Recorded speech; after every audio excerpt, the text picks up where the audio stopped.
Baruch Hashem, Ashrenu B'toch Chelkenu, qu'on a le plaisir de continuer ensemble le jardin de la richesse.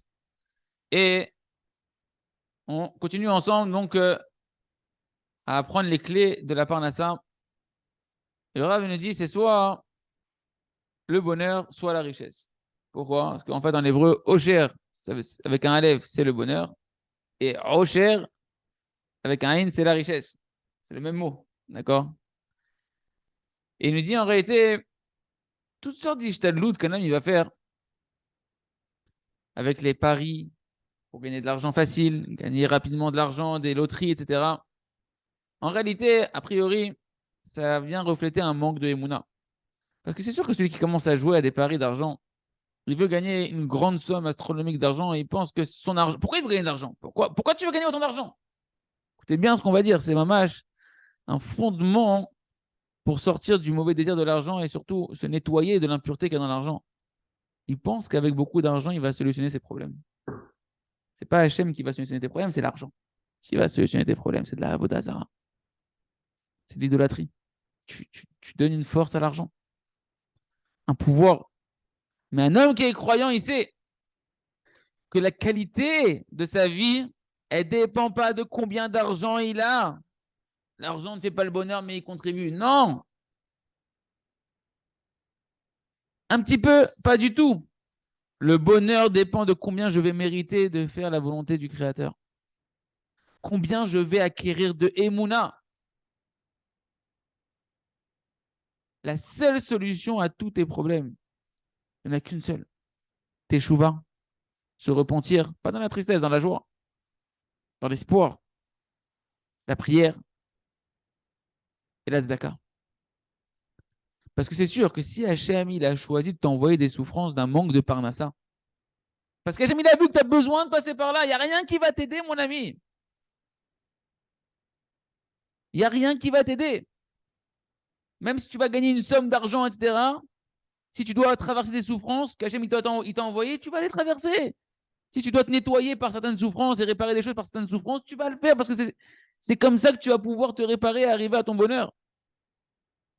Maintenant, tu dis non, mais ça y est, c'était un problème d'argent que j'avais. J'ai de l'argent. Bon, ok, si tu n'as pas résolu la racine du problème spirituel, les souffrances, ils vont te pousser sur un autre endroit. C'est un autre champignon qui va sortir, tu vas purée.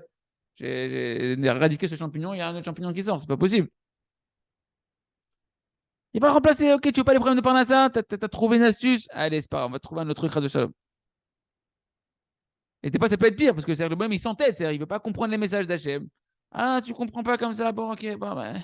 D'accord, avec ton argent, on va voir comment tu vas payer les psychologues, comment tu vas payer maintenant les tribunaux avec les avocats, comment tu vas payer les docteurs. Hachem Ishmor, on veut pas. On préfère des problèmes d'argent, que la voiture a un problème, que l'argent il y a un problème.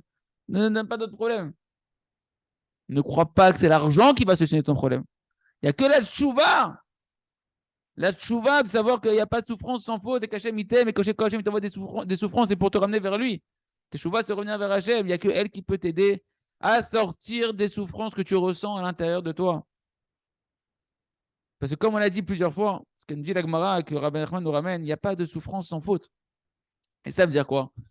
Tant que tu n'auras pas fait tes chouvas et que tu ne cherches pas à faire tes chouvas, tu veux faire la politique de l'autruche et que tu ne veux pas te repentir et regarder en face du miroir ce que tu sais que tu dois réparer, tu peux être l'homme le plus riche au monde. Tu peux avoir la meilleure santé du monde. Tu auras des souffrances qui ne te laisseront pas tranquille à cause de tes fautes. Tu as la plus belle voiture, la plus belle femme, la plus belle maison, ce que tu veux. À l'intérieur de toi, la personne elle souffrira. À l'intérieur d'elle-même, elle souffrira si jamais elle ne s'efforce pas d'écouter ce qu'Hachem lui demande pour son bien à lui de faire. Ce qui n'est pas le cas. Pour celui, par contre, qui a l'habitude de commencer à faire tes chouvas, qui prend sur lui un nouveau départ, de faire tes chouvas tous les jours, de se repentir, tous les jours d'essayer de s'améliorer. Alors, malgré toute sa vie, malgré tout ce que les gens ils peuvent penser autour, dire oh le pauvre misérable, comment il vit, lui il est heureux. Même s'il n'a pas un copec dans la poche, comme on dit, il n'a pas un centime dans la poche. Comme c'est marqué sur Rabbi Aaron, Miki Blitch, Zechatzadik Libracha, que lui il avait une qualité de joie, de la joie qui était mamache, hors du commun les gamrés. Que même si il vivait dans une pauvreté extrême, il était tout le temps dans une joie, mais complètement irrationnelle. Une fois, son ami, Il est venu voir, il le jalousait un petit peu. Il avait une bonne situation, mais il ne comprend pas comment c'est possible qu'il est aussi joyeux avec une telle misère. Et il vient et il lui dit, je comprends pas. Moi, j'essaye à la maison d'acheter tout ce qu'il faut pour ma femme, pour mes enfants, de leur faire plaisir constamment. Et pourtant, il y a toujours des disputes dans la maison. On dirait qu'il manque toujours quelque chose. On dirait que c'est jamais suffisant. Et, amène-moi ceci, je veux des nouvelles chaussures, t'amènes des nouvelles chaussures. Tu veux un tel jouet, je t'amène tel jouet. Et ça va pas, ça marche pas. La femme elle veut telle robe. Tu veux tel électroménager, et ça va pas. Personne n'est jamais satisfait. Par contre, chez Rabbi Aaron, il est pauvre, archi pauvre. Il est tellement joyeux, tellement de joie, qu'il arrive à réjouir sa femme, qu'il arrive à réjouir ses enfants. Et ils sont toujours heureux de leur sort. Comment c'est possible? Les amis, ça dépend de la émouna d'un homme, de la tchouva d'un homme. C'est pourquoi un homme qui veut être heureux, il faut qu'il arrête les rêves de Hollywood. Il faut qu'il commence à travailler sur la émouna et la tchouva, de chercher à acquérir la qualité la plus grande qui englobe toutes les qualités, qui est être heureux de sa part, c'est-à-dire de tous les détails de ta vie positive et que toi tu parais, qui paraissent négatifs. Hachem mis les amis dans ta vie, réjouis-toi. Et arrête l'aspiration à la richesse. Parce que c'est marqué dans Pirkei Avot. Marbe nechassim, marbe dehaga. Tu multiplies les biens, tu multiplies les soucis, mon ami. Haine. Et tu vois, regarde les gens autour de toi qui ont. Ils sont pas tranquilles, ils sont tout le temps préoccupés de leurs biens et de leur argent et de leurs affaires et de leurs biens immobiliers, de leurs trucs, etc. Il n'y a pas marqué celui qui multiplie les biens et l'argent, il multiplie le bonheur. Il multiplie la santé. Ah, c'est pas marqué ça. Par contre, la Mishnah dans Pirkei Avot, tu veux être riche. Elle te répond, c'est qui l'homme riche? Celui qui est heureux de sa part, qui est heureux de savoir qu'il est dans les mains de son Père bienveillant, qui organise chaque détail de sa vie, les plus lumineux comme ceux qui paraissent plus obscurs. Et ça, c'est la seule clé du bonheur.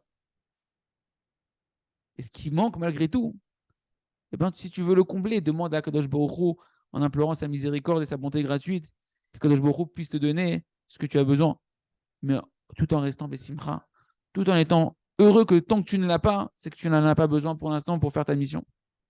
Il reste qu'on puisse être sa mère, et réjouir nos femmes, nos enfants, indépendamment de tous les facteurs extérieurs.